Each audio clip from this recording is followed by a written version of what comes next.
make a narrative as if like I'm scared of. I think Devin's a tremendous fighter. Do I think Devin Haney can beat me? Hell no. Hell no. Yeah.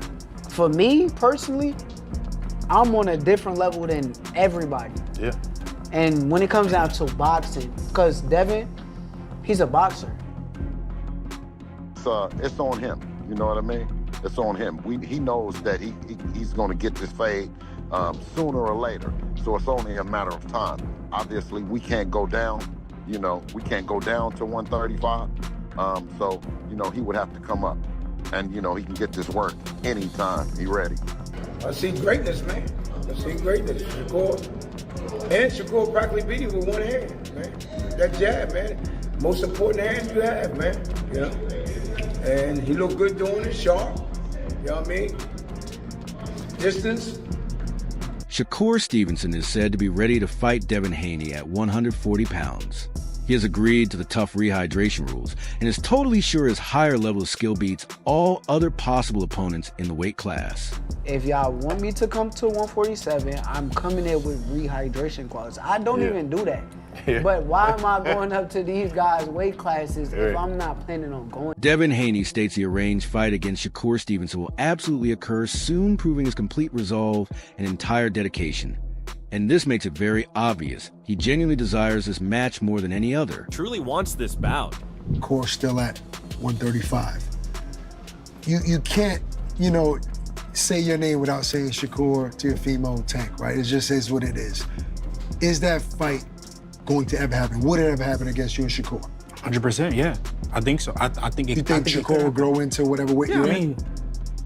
I mean, all of us is close to the same size. You know, we're all growing together. We're all like, you know, getting bigger. Well, so, and it's only so many guys, like y'all said, it's only so many guys that we could make big money and people want to see the fights. Which even though I know that they making new guys, it's guys like Kermel, Abdullah, all these guys want to come up too. So eventually they gonna be there too. But yeah, no, I think that a fight with Shakur is very much possible. Shakur Stevenson states he is not scared to fight Devin Haney, but fears Devin's camp could wrongly say Shakur is deliberately dodging their offer bout to safeguard his personal standing. I don't think it's hit its point yet, but I think in the next year or two, it'll hit a point where it's like the world is gonna demand, you know what I'm saying? I can see the trajectory feels like it could meet like that. I would love this fight. But look, you gotta watch what you say with like, and this is not even Devin fault, because Devin is very respectful of my game and I'm respectful of his game. He's a good fighter. But his fans will clip and twist and turn things into something that is not. So I try to be real careful on what I say. True. This is guy Jay on Twitter. He a big Haney fan. He be always clipping and changing stuff, Jay. Yeah, they gonna make a narrative as if like I'm scared of. I think Devin's a tremendous fighter. Do I think Devin? Shakur Stevenson feels he is at a totally higher level with no boxer really able to beat him, and he states Devin Haney cannot possibly knock him out in their match. Stone Cold Killer who's just gonna go in there and try to knock me the fuck out. Yeah. He's gonna try to outbox me. I'm the greatest boxer. How do you? So that's how I feel about the fight. Yeah. But it all gotta make sense from a business standpoint. I don't like getting up here and negotiating against myself. And, for sure. But for me, I'm willing to make the fight. But do you see it as it being that could, you know, like we always said, the Four Kings, even though you wasn't a part of it, the whole plot is like at the end of the road, there's gonna be two guys left standing, and that's the big fight. Do you see that as that's potentially what that could be? Devin Haney is resolved to ultimately prove his worth by pursuing the hardest bouts versus elite fighters, such as Shakur Stevenson, to solidly secure his own genuine legacy and superior status. You know, if I can't get those fights next or it doesn't make sense for it to be next, I'll probably go to 140, test it out, see how I feel at the weight at 140, and then when the time is right, then, I'll defend my belt at 135. We'll just see, though. I got to go back and talk with the team and see what makes the most sense. That's Bill Haney declares his team will not lower their standards and wait for anyone. So any boxer seeking a genuine contest must advance to the 140-pound weight class to meet them. Right, and it seemed like, I was saying this on my live earlier, you tell me what you think about this, but it seems to me like there's a lot of people that have tried to block y'all ambition, right? Between you signed to the wrong company, Loma not taking the Devin fight, Tio not taking the Devin fight, Rolly saying he just don't want to fight Devin. Do you see that? Like, how do you see that? As far as like, people know you're ambitious, they know you want to be unified, they know you want to be undisputed. So they put all these obstacles up and they make it hard for you to achieve what you're trying to achieve. Absolutely. I think it's been historic. He continues that this major fight can really happen whenever the dedicated opponent is at last completely prepared and ready to move forward for a match. They're running out of narratives, you know what I'm saying? And, it's what the people want to see. We don't never say, okay, well, this guy has done something wrong or he did bad business, so, we'll never do it. Obviously, when we go through negotiations and we spend time in there, whether it's put something together for Richard Hitchinson, for him to come back later and to say, yeah, I want that fight. Well, when we were trying to make the fight, we couldn't. You didn't want to negotiate. You went somewhere else. When we were negotiating with Shakur Stevenson. Tim Bradley thinks Shakur Stevenson could even exceed Terrence Crawford in boxing history. Crawford is certainly on the sports Mount Rushmore champion across 5 weight divisions with incredible success. Yet Bradley believes Shakur has equal ability and technique to climb still higher. He explains this is not about equaling Crawford's undisputed championships or advancing through many weight classes, but about the greater chances Crawford missed from earlier boxing politics. Bradley states that if people like Turkey Alashik had been around when Crawford was rising, connecting divides between promoters' huge fights versus opponents like Keith Thurman, Danny Garcia, Errol Spence, and Dennis Yugas might have occurred sooner, elevating Crawford's legacy more. Just like Crawford was with me, Shakur has the ability to pass Terrence Crawford.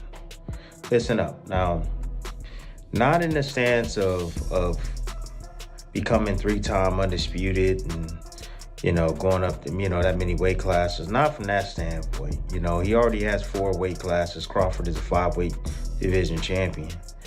But in a sense of having the opportunities that Crawford didn't have. Crawford would have been even bigger than what he is if the politics didn't play into the sport at the time. And now that, you have guys like Turkey Alashik that are able to bridge that gap between promoters and, make these. Shakur is entering a time where skilled fighters from 130 to 135 pounds are easier to reach, letting him meet top opponents regularly. Fighters such as Devin Haney, Lamont Roach, Oshaquia Foster, Gary Russell Jr., Dalton Smith, Brian Garcia, and more are possible real fights. Bradley stresses Shakur has the talent to challenge these boxers and the chance to beat them all, securing his legacy and maybe becoming greater than Crawford in total impact and success. When Crawford was on his climb, when Crawford couldn't get those big fights with like Thurman and Danny Garcia and Ugas and he got it later with Sean Porter, but it was later. But imagine if Crawford was able to have that run and, Earl Spence, Danny Garcia, Ugas, Keith Thurman, the list goes on. If he would have had all those guys on his ledger, imagine how big Crawford would be. He would be even bigger than what he is today. Bigger than what he is today. So with that being said, with these fighters hovering around 135, these talented fighters hovering around 135, 130, guys like, Oshaki Foster, like I mentioned, going to go up to 135. He's big enough. A big promotional barrier exists right now. But seeing these 2 elite boxers fight shows that aside from foul play, they are very unlikely to be defeated. That stated, Devin Haney quickly answers Shakur, and Shakur answers right back to Devin.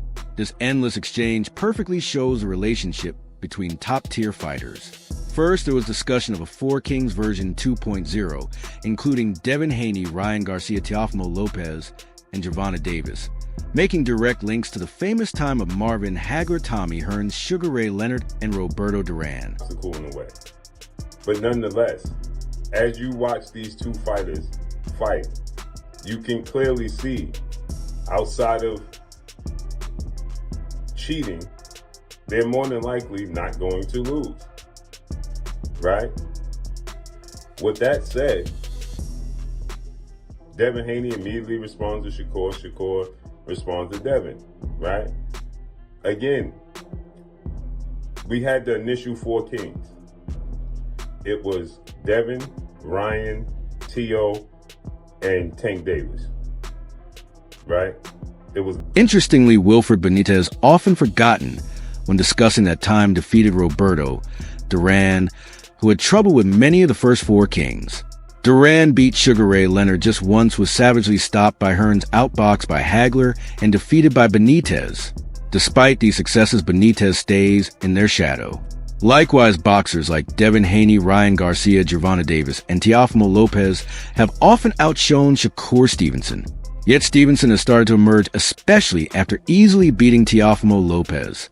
Meanwhile, Tank Davis's court troubles and fight avoidance further show the difficulties and chances that are changing the current boxing scene. But nobody mentions Wilfred Benitez. And the fact remains is Wilfred Benitez beat Roberto Duran as well. And Roberto Duran is 1-4 against those guys. He beat Sugar Ray Leonard the first time. Outside of that, Roberto Duran, he lost. He quit against Sugar Ray Leonard.